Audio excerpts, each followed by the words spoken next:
करेंगे, जो भक्ति की ताकत और दैवीय शक्ति के असली मतलब को दिखाती है। ये कहानी है 3 महान हस्तियों की, और ये हमें सिखाती है कि सच्ची भक्ति में कितनी शक्ति हो सकती है।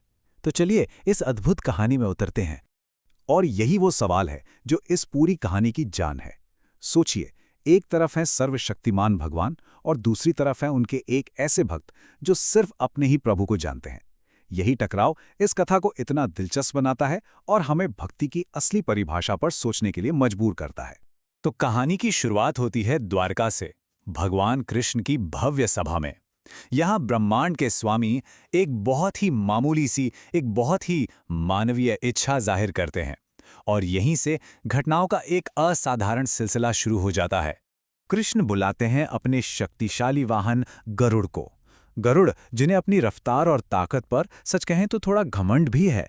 कृष्ण उनसे एक बहुत खास काम करने को कहते हैं। वो अपने प्रिय भक्त हनुमान से मिलना चाहते हैं और यह जिम्मेदारी वो गरुड़ को सौंपते हैं। अब गरुड़ के मन में एक सवाल आता है कि क्या हनुमान इतने युगों के बाद भी जीवित होंगे? इस पर कृष्ण बस मुस्कुरा देते हैं और फिर वो गरुड़ को हनुमान के बचपन के कुछ ऐसे कारनामे याद दिलाते हैं जो ये साबित करते हैं कि हनुमान कोई साधारण वानर नहीं बल्कि अतुलनीय शक्ति के स्वामी हैं। और फिर कृष्ण एक बहुत बड़ा राज खोलते हैं। वो बताते हैं कि हनुमान चिरंजीवी हैं, यानी अमर, और वो उन्हें मिलेंगे हेमकुट पर्वत पर, जहां लगातार सिर्फ एक ही धुन सुनाई देती है, राम नाम। बस यही हनुमान का पता है। तो अब चलते हैं कहानी के अगले हिस्से पर। गरुड़ अपने मिशन पर निकल पड़ते हैं। वो खुद को भगवान का सबसे करीबी सेवक मानते हैं और अपनी ताकत और अधिकार पर पूरा भरोसा करके हनुमान के पास पहुंचते हैं।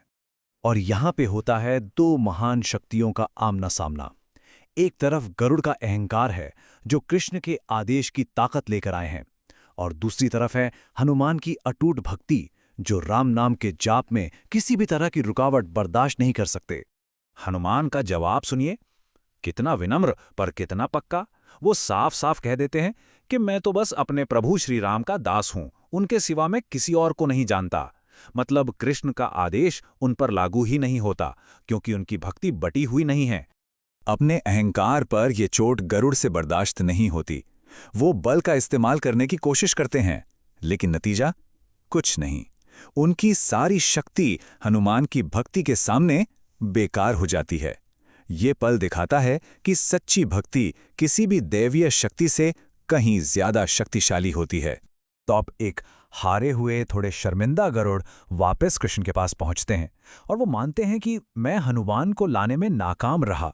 और यहीं से कहानी एक नया मोड़ लेती है, जहां कृष्ण अपनी दिव्य बुद्धि का इस्तेमाल करते हैं। और कृष्ण का जवाब देखिए कितना कमाल का है।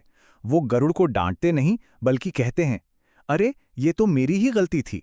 वो जानते हैं कि हनुमान के दिल तक पहुंचने का रास्ता अधिकार से नहीं बल्कि भक्ति से जाता है। उनका ये छोटा सा उपाय दिखाता है कि वो हनुमान को कितनी गहराई से समझते हैं। बस इतना ही कहना था। जैसे ही गरुड़ ने वापस जाकर कहा कि श्री राम आपको याद कर रहे हैं, पूरी तस्वीर ही बदल गई। हनुमान तुरंत उठ खड़े होते हैं और द्वारका जाने के लिए तैयार हो जाते हैं। जो काम गरुड़ की सारी ताकत और धमकियां नहीं कर पाईं, वो एक नाम की शक्ति ने कर दिखाया। ये भक्ति की जीत थी। तो अब हनुमान द्वारका के लिए निकल पड़ते हैं और कहानी और भी दिलचस्प हो जाती है। उनकी रफ्तार इतनी तेज थी कि कहते हैं द्वारका में भूकंप जैसे झटके महसूस होने लगे थे। लेकिन जैसे ही वो कृष्ण के महल के दरवाजे पर पहुंचते हैं, उन्हें पहली रुकावट का सामना करना पड़ता है। द्वारपाल, जो बस अपने स्वामी कृष्ण को जानते हैं, वो हनुमान को रोक देते हैं। यहां भक्ति और कर्तव्य का एक और टकराव देखने को मिलता है। पर हनुमान तो हनुमान हैं।